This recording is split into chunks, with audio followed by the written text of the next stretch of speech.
रात का सन्नाटा पूरे देहरादून पर छाया हुआ था। अस्पताल के गलियारे खामोश थे, सिर्फ बीच बीच में घड़ी की टिक टिक सुनाई दे रही थी। हर तरफ अजीब सा डरावना माहौल था। ऋतु, जो एक मेडिकल छात्रा थी, पहली बार रात की ड्यूटी कर रही थी। उसे इस बात का अंदाजा भी नहीं था कि आज की रात उसकी जिंदगी को हमेशा के लिए बदलने वाली थी। 2005 का साल था। ऋतु देहरादून के सरकारी अस्पताल में MBBS की पढ़ाई कर रही थी।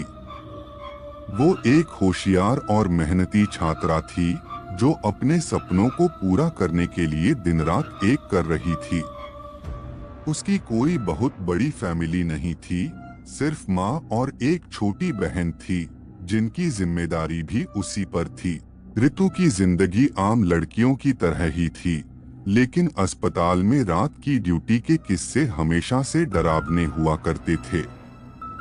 उसके सीनियर अक्सर उसे डराने के लिए भूत प्रेत की कहानियां सुनाते थे, लेकिन ऋतु ऐसी कहानियों पर यकीन नहीं करती थी।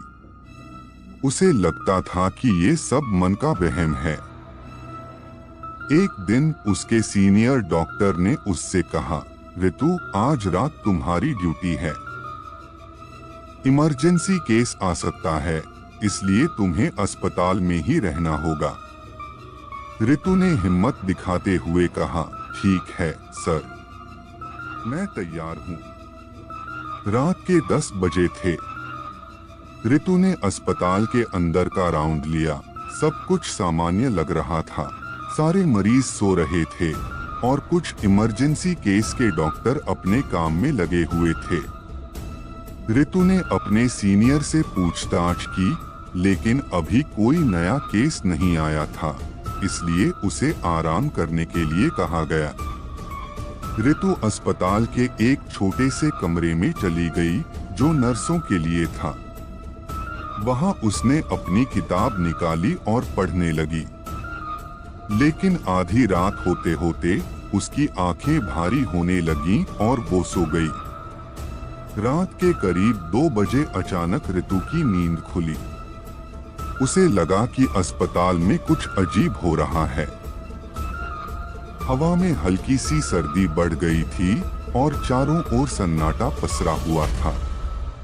तभी उसे एक आवाज सुनाई दी, जैसे कोई हल्की सी सिसकी ले रहा हो। ऋतु थोड़ी घबरा गई, लेकिन उसने सोचा कि शायद कोई मरीज है जिसे उसकी मदद की जरूरत है।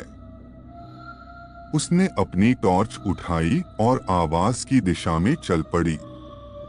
आवाज उसे डेड बॉडी वार्ड की तरफ से आ रही थी।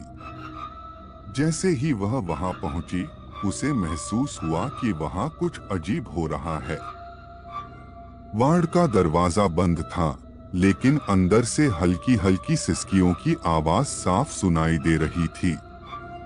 ऋतु ने हिम्मत जुटाई और दरवाजा खोला।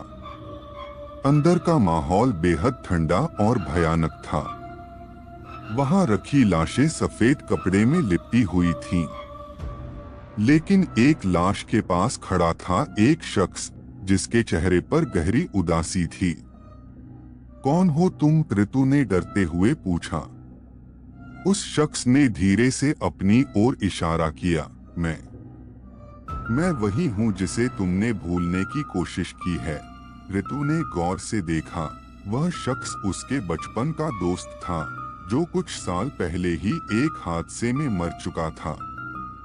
तुम यहाँ क्या कर रहे हो? तुम तो? ऋतु की आवाज कांपने लगी। मैं यहाँ फंसा हुआ हूँ ऋतु, मुझे कोई सुन नहीं रहा। उस शख्स की आवाज में दर्द था। ऋतु की आंखों में आंसू आ गए। तुम क्या चाहते हो? उसने सिर्फ इतना कहा, मुझे यहाँ से बाहर निकालो। ऋतु ने जल्दबाजी में अपने सीनियर डॉक्टर को बुलाने की कोशिश की, लेकिन उसके मोबाइल का नेटवर्क चला गया। वह फिर से डेड बॉडी वार्ड की तरफ भागी, लेकिन वहां पहुंचने पर देखा कि वो शख्स अब वहां नहीं था। हर चीज वैसे ही थी जैसे पहले थी। लाशें उसी तरह रखी थीं, जैसे पहले थी, लेकिन वो आवाज अब कहीं से भी नहीं आ रही थी।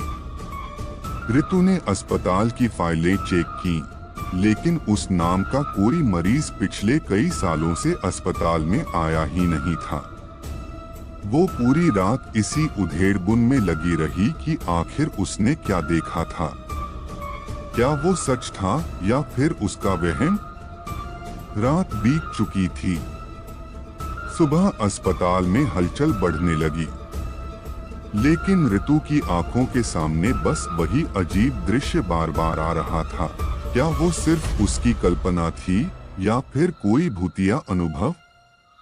ऋतु के दिल में कई सवाल थे, जिनके जवाब उसे शायद कभी न मिले।